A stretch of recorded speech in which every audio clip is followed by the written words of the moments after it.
Դուք հիշեցիք ինչքան եք ստացել ասի։ Մոտավորապես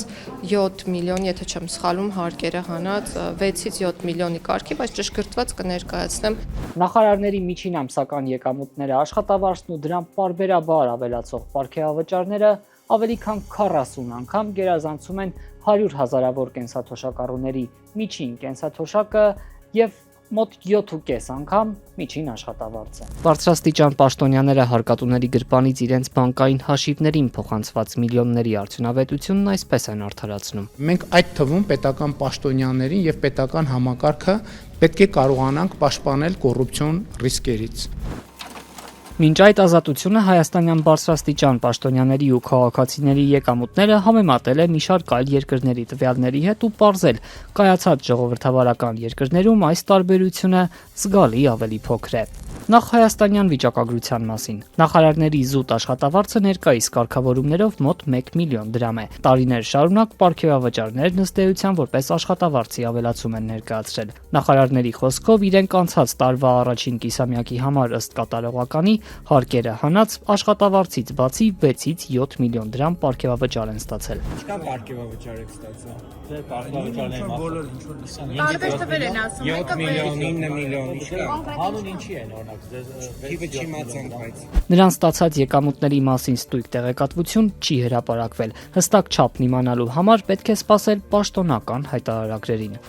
Ինչ որ իմաստով անձնական տվյալ է, բայց դա հրապարակվում է եւ այնտեղ գրվում է աշխատավարձ այսքան դրամ եւ այլն եւ այդպես շարունակ։ Այժմ սակայն կարելի է մոտավոր հաշվարկ անել հենց իրենց հայտարարությունները հիմք ընդունելով։ Միջինը 6.5 միլիոն դրամ մաքուր պարգևավճար ստանալու համար նրանց բյուջեից ավելի քան 8 միլիոն դրամ են տրամադրել, եւ սա միայն տարվա առաջին կեսի համար։ Եթե նույնքան նաեւ երկրորդ կեսի համար նախատեսեն, կստացվի տարեկան 16 միլիոն դրամ միայն մեկ նախարարի պարգևավճարին։ Հիմնական աշխատավարձն էլ եթե հավելենք, տարվա կտրվածքով նախարարի եկամուտը կկազմի շուրջ 28 միլիոն դրամ, ամսական 2 միլիոն 300 հազար դրամ կամ $6,000, ինչը մոտ 47 անգամ գերազանցում է 49 հազար դրամ միջին կենսաթոշակը եւ շուրջ 7.5 անգամ 309 հազար դրամ կազմող միջին աշխատավարձը։ Հայաստանի Հանրապետության պաշտոնյաները ստացել են եւ ստանում են ոչ բավարար աշխատավարձ։ Այսչափ խառը հաշվարկների կարիք չէր լինի, եթե Հայաստանի իշխանությունները Շվեդիայի կառավարության օրինակին հետևելով պաշտոնապես հրապարակեին բարձրաստիճանների աշխատավարձերը։ Այստեղ պաշտոնական կայքում հստակ արձանագրված է, նախարարները ամսական մոտ $17,000 են ստանում, ինչը ոչ թե 47, այլ 7.5 անգամ է գերազանցում շվեդների ավելի քան $2,200 կենսաթոշակը եւ 3.3 անգամ միջին աշխատավարձը, որը կազմում է $5,100։ խիզախ քայլ է այս քայլը անելը, ինչի, որովհետև եթե նախկինում այսպիսի թեմա գոյություն չուներ ընդհանրապես, որովհետև ավելի հեշտ էր օրինակ կանխիկ ինչ որ մեկը գար, ինչ որ մարդկանց փողը բաժաներ եւ դրանով ընդհանրապես այս թեման չլիներ, ոչ մեկ էլ պարգևավճար չստանար եւ դա շահարկման թեմա չդառնար։ Հիմա մենք գնացել ենք այն ճանապարհով, որ պետքա ամեն ինչ թափանցիկ լինի, հասկանալի լինի։ Ֆինանսների նախարար Վահե Հովհաննիսյանը ճոխ պարգևավճարների մասին խոսելիս հայտարարեց, դեռ պետք է հասկանան, թե ընդհանրապես որքան աշխատավարձ պետք է ստանան բարձրաստիճան պաշտոնյաները։ Կառավարությունը, եթե եվրոպական փորձն ուսումնասիրի, կպարզի, որ օրինակ Ֆրանսիայում նախարարներն ամսական մոտ $13,000 են վաստակում, ինչը $1,900 հասնող միջին կենսաթոշակը գերազանցում է 6-8 անգամ, $4,400 միջին աշխատավարձից էլ բարձր է 3 անգամ։ Հայաստանում մինչդեռ բարձրաստիճանների ու աշխատողների եկամուտների տարբերությունը պարգևավճարները ներառած 8.5 անգամ է։ Մեր հանրությունը պետք է